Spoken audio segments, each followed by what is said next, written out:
Hello viewers, इस video lecture में हम लोग एक इम्पॉर्टेंट सब्जेक्ट जो थर्ड सेमेस्टर में है इलेक्ट्रॉनिक्स इंजीनियरिंग के नाम से इलेक्ट्रिकल ब्रांच के लिए, उसको हम लोग कम वक्त में और एग्जाम पॉइंट ऑफ व्यू से किस तरह से इफेक्टिवली रिवाइज करें उसके बारे में डिस्कस करेंगे।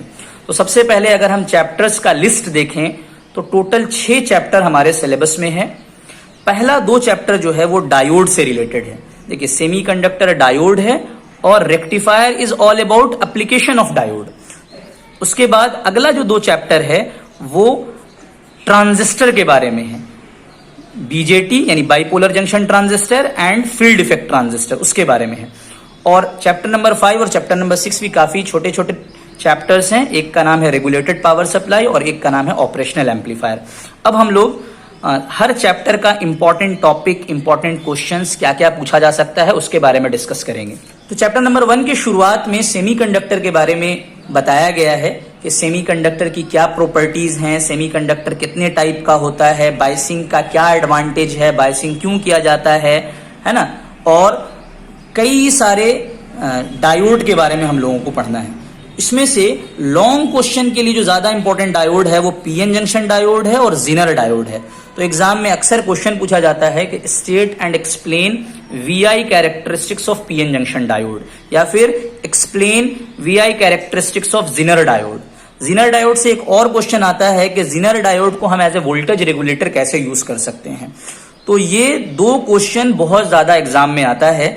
Zener diode as a voltage regulator हम लोगों को चैप्टर नंबर 5 में भी पढ़ना है, तो इसलिए ज्यादा प्रोबेबिलिटी है इसके आने की। ये चैप्टर नंबर 1 में भी पूछ सकता है आपसे या चैप्टर नंबर 5 में भी पूछ सकता है। इसके अलावा कुछ कुछ और इंपॉर्टेंट डायोड्स के बारे में पढ़ना है कि शॉकी डायोड क्या होता है, वैक्टर डायोड क्या होता है, एलईडी क्या होती है, आईआर एलईडी क्या होती है, फोटो डायोड क्या होता है। तो हर डायोड का आपको ब्रीफली ऑपरेशन पता होना चाहिए, वर्किंग पता होना चाहिए, सिंबल पता होना चाहिए और एप्लीकेशन पता होना चाहिए। कभी कभी पीएन जंक्शन डायोड का जो स्पेसिफिकेशन है या जीनर डायोड का जो स्पेसिफिकेशन है वो भी एग्जाम में पूछा जाता है। लेकिन अगर पूरे चैप्टर में सबसे इंपॉर्टेंट लॉन्ग क्वेश्चन के पॉइंट ऑफ व्यू से पूछा जाएगा तो पीएन जंक्शन डायोड का वीआई कैरेक्टरिस्टिक्स, जीनर डायोड का वीआई कैरेक्टरिस्टिक्स या फिर Zener diode as a voltage regulator पूछा जाएगा। इन डायोड्स के ऊपर में शॉर्ट नोट्स लिखने के लिए पूछा जा सकता है। कुछ डेफिनेशन भी पूछ सकते हैं, क्योंकि क्वेश्चन नंबर 1 में आमतौर पर शॉर्ट क्वेश्चंस होता है या एमसीक्यू होता है, तो आपको ब्रेकडाउन वोल्टेज के बारे में पता होना चाहिए, है ना। उसके बाद नी वोल्टेज के बारे में पता होना चाहिए। तो ये सारे टर्म हम लोगों को पता होने चाहिए। उसके बाद चैप्टर नंबर 2 की अगर हम बात करें तो सबसे पहले चैप्टर नंबर 2 में हम लोगों को पढ़ना है block diagram of regulated power supply. ये चूंकि चैप्टर नंबर 5 का भी टॉपिक है, इस वजह से काफी इंपॉर्टेंट हो जाता है। तो आपको block diagram regulated power supply का पता होना चाहिए। फिर उसको सर्किट डायग्राम कैसे बना सकते हैं वो भी आपको प्रैक्टिस करना है। उसके बाद अगर हम देखें तो रेक्टिफायर बेसिकली 2 टाइप का होता है, एक को हाफ वेव कहते हैं, एक को फुल वेव कहते हैं। फुल वेव फर्दर 2 कैटेगरी में कैटेगराइज है, सेंटर टैप एंड ब्रिज। तो ये सारे का circuit diagram, working and wave form आपको एग्जाम में प्रॉपर तरीके से रिप्रेजेंट करना है। उसके बाद इन तीनों रेक्टिफायर का आपस में कंपैरिजन भी फ्रीक्वेंटली पूछा जाता है, ठीक है। उसके बाद कुछ टर्म्स हैं जो इस चैप्टर में बहुत इंपॉर्टेंट हैं। रिपल फैक्टर क्या होता है, पीक इनवर्स वोल्टेज क्या होता है, टीयूएफ यानी ट्रांसफॉर्मर यूटिलाइजेशन फैक्टर क्या होता है, रेक्टिफिकेशन इफिशियंसी क्या होती है। तो इन टर्म्स के डेफिनेशंस को भी आपको अच्छे से प्रैक्टिस करनी है। तो ये था रेक्टिफायर के बारे में। उसके बाद फिल्टर के बारे में कभी कभी शॉर्ट नोट्स आ जाता है 8 मार्क्स के लिए कि सीरीज इंडक्टर के ऊपर एक शॉर्ट नोट्स लिखिए या शंट कैपेसिटर के ऊपर या एलसी फिल्टर के ऊपर या पाई फिल्टर के ऊपर। तो 8 मार्क्स का फिल्टर के ऊपर भी क्वेश्चन पूछा जाता है। तो ये 2 चैप्टर काफी आसान हैं। मुझे ऐसा लगता है कि अगर आप लोगों ने क्लासेस प्रॉपरली किए हैं तो 2 से 3 घंटे के अंदर में आप लोग ये दोनों चैप्टर को आसानी से रिवाइज कर सकते हैं। अब हम लोग बात करेंगे चैप्टर नंबर 3 के ऊपर। चैप्टर नंबर 3 है बाइपोलर जंक्शन ट्रांजिस्टर, यानी ट्रांजिस्टर के बारे में इसमें एक्सप्लेनेशन है। तो सबसे पहले हमको बीजेटी एज एन एम्पलीफायर कैसे काम करता है उसके बारे में समझना होगा। फिर बीजेटी की जो 3 कॉन्फ़िगरेशन है, common base, common emitter, common collector, इसके बारे में हमको समझना होगा। कभी कभी इन तीनों को आपस में कंपेयर करने के लिए कह देता है कि compare the 3 configurations of BJT, ठीक है। फिर अल्फा और बीटा का रिलेशनशिप भी अक्सर एग्जाम में शॉर्ट क्वेश्चंस के फॉर्म में 4 मार्क्स का या 8 मार्क्स का पूछा जाता है। फिर input and output characteristics of common emitter BJT भी अक्सर पूछा जाता है। हम जानते हैं कि आउटपुट कैरेक्टरिस्टिक्स का 3 रीजन होता है, saturation, cut off and active. तो इसके ऊपर भी कभी कभी डेफिनेशन पूछ देता है, ठीक है। उसके बाद जो सबसे इंपॉर्टेंट टॉपिक है जो फ्रीक्वेंटली 16 मार्क्स के लिए पूछा गया है वो ये कि बीजेटी के केस में बायसिंग का क्या जरूरत है, क्या नीड है, what is the need of biasing. उसके बाद what are the different methods of biasing. तो हमारे सिलेबस में 5 मेथड्स हैं जिसमें से potential divider bias method frequently exams में पूछे गए हैं। तो मैं ये सजेस्ट करूंगा कि इस मेथड को तो आपको करना ही करना है प्रैक्टिस, साथ में 1 या 2 मेथड और कर लीजिएगा, क्योंकि कभी कभी क्या होता है वो आपको कोई मेथड नहीं देगा बल्कि क्वेश्चन इस तरह से पूछेगा, what is the need of biasing, what are the different biasing method explain. तो अब 5 मेथड सिलेबस में है तो कम से कम 2 या 3 मेथड तो आपको एग्जाम में लिखना पड़ेगा। उसके बाद अगर लॉन्ग क्वेश्चन के फॉर्म में पूछा जाए तो बहुत इंपॉर्टेंट हो जाता है single stage amplifier. Single stage amplifier बहुत इंपॉर्टेंट टॉपिक है क्योंकि इसको पढ़ने के बाद ही आप DC analysis, DC equivalent, DC load line समझ सकते हैं, या फिर एसी एनालिसिस, एसी इक्विवेलेंट या एसी लोड लाइन पढ़ सकते हैं। तो सिंगल स्टेज एम्पलीफायर बहुत इंपॉर्टेंट है। उसी के बाद आप मल्टी स्टेज एम्पलीफायर भी समझ सकते हैं। तो सिंगल स्टेज एम्पलीफायर और जो कंपोनेंट उसमें यूज हो रहे हैं उसका एक्सप्लेनेशन आपको 16 मार्क्स के लिए फ्रीक्वेंटली पूछा जाता है।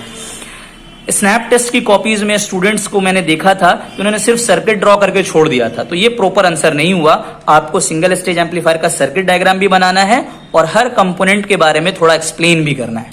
अब यहां से जो शॉर्ट नोट्स के ऊपर जो क्वेश्चन आता है वो आता है कि बीजेटी एज ए स्विच कैसे काम करता है, उसके ऊपर एक शॉर्ट नोट्स लिखिए, या फिर यूजेटी के बारे में एक शॉर्ट नोट्स लिखिए। तो ये इतना अगर आप पढ़ रहे हैं तो चैप्टर नंबर 3 आपका कंप्लीट हो रहा है। ध्यान रखिएगा चैप्टर नंबर 3 काफी बड़ा चैप्टर है, इसलिए मैं उम्मीद करूंगा कि मिनिमम 24 या फिर 32 मार्क्स का क्वेश्चन इस चैप्टर से आएगा। हो सकता है कि 2 क्वेश्चन आ जाए इस चैप्टर से। तो हम जानते हैं कि सिंगल स्टेज एम्पलीफायर उतना कैपेबल नहीं होता है जितना हमको एम्पलीफिकेशन चाहिए, तो हमको मल्टी स्टेज में एम्पलीफिकेशन करना पड़ता है। तो कपलिंग मेथड के हिसाब से 3 तरह के मल्टी स्टेज एम्पलीफायर हमारे सिलेबस में है, RC coupled, transformer coupled and direct coupled amplifier. तो इनके बारे में भी थोड़ा सा शॉर्ट नोट, सर्किट डायग्राम वगैरह आप लोग प्रैक्टिस कर लीजिएगा। कुछ इंपॉर्टेंट डेफिनेशंस जो क्वेश्चन नंबर 1 जो कि कंपलसरी होगा उसमें पूछी जा सकती हैं कि क्यू पॉइंट क्या होता है, थर्मल रनअवे क्या होता है, स्टेबलाइजेशन क्या होता है, फ्रीक्वेंसी रिस्पॉन्स क्या होती है, बैंडविड्थ क्या होता है, फीडबैक क्या होता है। तो ये छोटी छोटी डेफिनेशंस भी आपको अच्छे से प्रैक्टिस करनी है। नौ चैप्टर नंबर 3 के बाद चैप्टर नंबर 4 जो है वो भी एक तरह का ट्रांजिस्टर ही है, लेकिन वो फील्ड इफेक्ट ट्रांजिस्टर यानी कि फेट है। तो फेट जो हमारे सिलेबस में है वो 2 टाइप का है, एक का नाम है जेफेट और एक का नाम है मॉसफेट। जेफेट को फिर फर्दर क्लासिफाई किया गया है एन चैनल जेफेट में और पी चैनल जेफेट में। मॉसफेट को फिर फर्दर क्लासिफाई किया गया है डिप्लीशन मॉसफेट में एंड इनहैंसमेंट मॉसफेट में, और फिर इन दोनों को N channel and P channel में क्लासिफाई किया गया है। तो अगर आप समझ करके इनका कंस्ट्रक्शन, वर्किंग एंड सिंबल समझ के पढ़ेंगे तो किसी एक के पढ़ने से दूसरा ऑटोमेटिकली हो जाएगा। यानी अगर आप एन चैनल को समझ करके पढ़ रहे हैं तो पी चैनल जेफेट ऑटोमेटिकली हो जाएगा। डी मॉसफेट एन चैनल अगर आप कर रहे हैं तो पी चैनल डिप्लीशन मॉसफेट आप आसानी से कर सकते हैं। तो मैं ये कहना चाह रहा हूं कि किसी 3 को आपको करना है। आप एन चैनल जेफेट कर लीजिए, एन चैनल डिप्लीशन मॉसफेट कर लीजिए एंड एन चैनल इनहैंसमेंट मॉसफेट कर लीजिए। आपको 3 बातों को एक्सप्लेन करना है, उसके कंस्ट्रक्शन को, उसके वर्किंग को विथ ग्राफ और उसके सिंबल को। उसके अलावा जेफेट को as a voltage variable resistor किस तरह से यूज किया जाता है ये भी कभी कभी एग्जाम में पूछा जाता है। How JFET can be used as a voltage variable resistor, explain. कुछ पैरामीटर्स हैं जो कि जेफेट से रिलेटेड हैं। एसी ड्रेन रेसिस्टेंस क्या होता है, ट्रांस कंडक्टेंस क्या होता है एंड एम्पलीफिकेशन फैक्टर क्या होता है। ये डेफिनेशंस भी आपको रिवाइज कर लेनी है। और पिंच ऑफ वोल्टेज किसको कहते हैं, वीजीएस ऑफ क्या होता है, आईडीएसएस किसको कहते हैं। तो अगर आप इतना पढ़ रहे हैं तो एक बहुत ही छोटी यूनिट है, अगर आपने क्लासेस वगैरह किए हैं तो मेरे ख्याल से 1.5 आवर में आप इसको आसानी से कंप्लीट कर सकते हैं। और आखिर में जो एक इम्पॉर्टेंट टॉपिक है वो ये है कि बीजेटी और फेट के बीच में डिफरेंस बताइए। ये भी एक प्रीवियस ईयर में एक बार 8 मार्क्स के लिए पूछा गया है। अब हम लोग चैप्टर नंबर 5 के बारे में डिस्कस करेंगे। तो चैप्टर नंबर 5 का नाम जैसा कि आप लोगों को पता है रेगुलेटेड पावर सप्लाई है। इस चैप्टर के साथ एडवांटेज ये है कि इसका 2 लॉन्ग क्वेश्चन ऑलरेडी हम लोग चैप्टर नंबर 2 में पढ़ चुके हैं। कौन कौन सा? एक ये कि block diagram of regulated power supply and circuit diagram, ये ऑलरेडी हम लोग पढ़ चुके हैं। और Zener diode as a voltage regulator already हम लोग चैप्टर नंबर 2 में पढ़ चुके हैं। तो इस वजह से ये चैप्टर अपने आप में बहुत छोटा हो जाता है। इस चैप्टर को अगर आप रिवाइज करने जाएंगे, इन 2 टॉपिक को ले भी लें अगर आप, तो 1 आवर में आसानी से रिवाइज कर सकते हैं। क्या क्या इसमें पढ़ना है देखिए। सबसे पहले रेगुलेटर होता क्या है, रेगुलेटेड पावर सप्लाई की क्या नीड है, अगर हम रेगुलेटेड पावर सप्लाई नहीं रखेंगे तो उसका क्या डिसएडवांटेज होगा, परसेंटेज वोल्टेज रेगुलेशन को डिफाइन कीजिए, लाइन रेगुलेशन क्या होता है, लोड रेगुलेशन क्या होता है। ये छोटे छोटे टर्म्स आपको समझ में आने चाहिए। आपको प्रॉपर तरीके से इसको अपने एग्जाम कॉपी में रिप्रेजेंट करना है। उसके बाद हम लोगों को पता होना चाहिए कुछ आईसीज के बारे में जो हमारे सिलेबस में है। तो रेगुलेटर की आईसी को हम लोग 2 कैटेगरी में बांट सकते हैं, एक होगा फिक्स्ड और एक होगा वेरिएबल।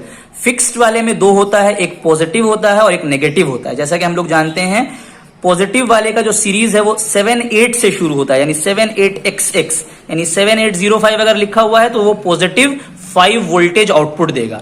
और नेगेटिव वाला जो है वो 79 से शुरू होता है, यानी 79XX, यानी अगर 7906 है तो इसका मतलब हुआ वो नेगेटिव 6 वोल्टेज देगा। वेरिएबल वाले में LM317 के बारे में हम लोगों को पढ़ना है, जो कि आउटपुट में एक रेंज तक अपने वैल्यू को चेंज कर सकता है। LM317 का अगर हम लोग कैपेसिटी देखें तो 1.5 वोल्ट से लेके 37 वोल्ट के बीच में कोई से भी वोल्टेज पर आप इसके आउटपुट को सेट कर सकते हैं। तो ये आईसीज अगर आप देख लेते हैं, ब्लॉक डायग्राम देख लेते हैं, जीनर डायोड को as a voltage regulator use कैसे करें देख लेते हैं, तो मोर देन 90% आपका ये वाला चैप्टर कंप्लीट हो जाएगा विद इन 1 आवर। इसके अलावा 2 छोटे छोटे टॉपिक सिलेबस में हैं, transistorized series voltage regulator and transistorized shunt voltage regulator. तो अगर आप इस चैप्टर को आसान समझ रहे हैं तो आपको बिल्कुल रिस्क नहीं लेना चाहिए, वो छोटे छोटे 2 टॉपिक भी रिवाइज कर लेने चाहिए। अब हम लोग बात करेंगे लास्ट चैप्टर की, जो कि बहुत ही ट्रेंडिंग चैप्टर है, जिसका नाम है ओपैम्प, जिसका फुल फॉर्म होता है ऑपरेशनल एम्पलीफायर। तो सबसे पहले ओपैम्प का सिंबल और पिन डायग्राम आपको समझना है, इक्विवेलेंट सर्किट आपको समझना है, कुछ बेसिक टर्म्स हैं इससे related. For example offset voltage किसे कहते हैं, स्लीव रेट से आप क्या समझते हैं, CMRR इसका फुल फॉर्म होता है common mode rejection ratio. I am repeating, common mode rejection ratio, इससे आप क्या समझते हैं। तो ये 3 डेफिनेशन फ्रीक्वेंटली एग्जाम्स में पूछी जाती है। उसके बाद आइडियल ओपैम्प में एंड प्रैक्टिकल ओपैम्प में क्या डिफरेंसेस, हम लोगों को ओपैम्प 741 पढ़ना है, तो आइडियल और ओपैम्प 741 का डिफरेंट पैरामीटर्स पे हम लोगों को कंपैरिजन पढ़ना है। इसके अलावा इन्वर्टिंग ओपैम्प क्या होता है, नॉन इन्वर्टिंग ओपैम्प क्या होता है, उसमें गेन का क्या फॉर्मूला होता है, आउटपुट वोल्टेज का क्या फॉर्मूला होता है, छोटा सा डेरिवेशन है, अगर आप ये कर लेंगे तो ये एग्जाम में आता है। ओपन लूप ऑपरेशनल एम्पलीफायर क्या होता है, क्लोज लूप ऑपरेशनल एम्पलीफायर क्या होता है। सिंपल सी बात है, अगर फीडबैक रहेगा तो उसको हम लोग क्लोज लूप ऑपरेशनल एम्पलीफायर कहेंगे, अगर फीडबैक नहीं रहेगा तो उसको ओपन लूप ऑपरेशनल एम्पलीफायर कहेंगे। और सबसे लास्ट में जो इस चैप्टर का सबसे इंपॉर्टेंट टॉपिक है, जिसमें से अक्सर एग्जाम में क्वेश्चन आता है, वो ये कि ओपैम्प को हम लोग एज ए डिफरेंशिएटर कैसे यूज कर सकते हैं, या इंटीग्रेटर कैसे यूज कर सकते हैं, एडर कैसे यूज कर सकते हैं, या कॉम्परेटर के फॉर्म में कैसे यूज कर सकते हैं। तो कुछ करना नहीं है, आपको एक सर्किट बनाना है और छोटा सा एक डेरिवेशन होता है, वो अगर आप लिख देंगे तो आपको 8 मार्क्स जरूर आ जाएगा यहां से। तो हम उम्मीद करते हैं कि आपको ये वीडियो इंफॉर्मेटिव लगी होगी, आपको इस वीडियो से काफी हेल्प मिलेगा एग्जाम के ड्यूरेशन में। और कुछ खास बात जो मैं कहना चाहूंगा वो ये कि ये एक थ्योरेटिकल पेपर है, तो आपको अपने आंसर को अच्छे से रिप्रेजेंट करने का प्रैक्टिस करना है। देखिए, आंसर सारे बच्चे एक तरह का ही लिखते हैं कमोबेश, लेकिन जिसका रिप्रेजेंटेशन अच्छा होता है, जिसकी हैंडराइटिंग अच्छी होती है, जो सर्किट डायग्राम को प्रॉपरली बनाता है, ग्राफ को प्रॉपरली बनाता है, उसको बाकी बच्चों से ज्यादा मार्क्स आता है। तो इन छोटी छोटी बातों को भी अगर आप ध्यान में देंगे तो हम उम्मीद करते हैं आपका इस सब्जेक्ट में बहुत अच्छा स्कोर आएगा। So thank you for today.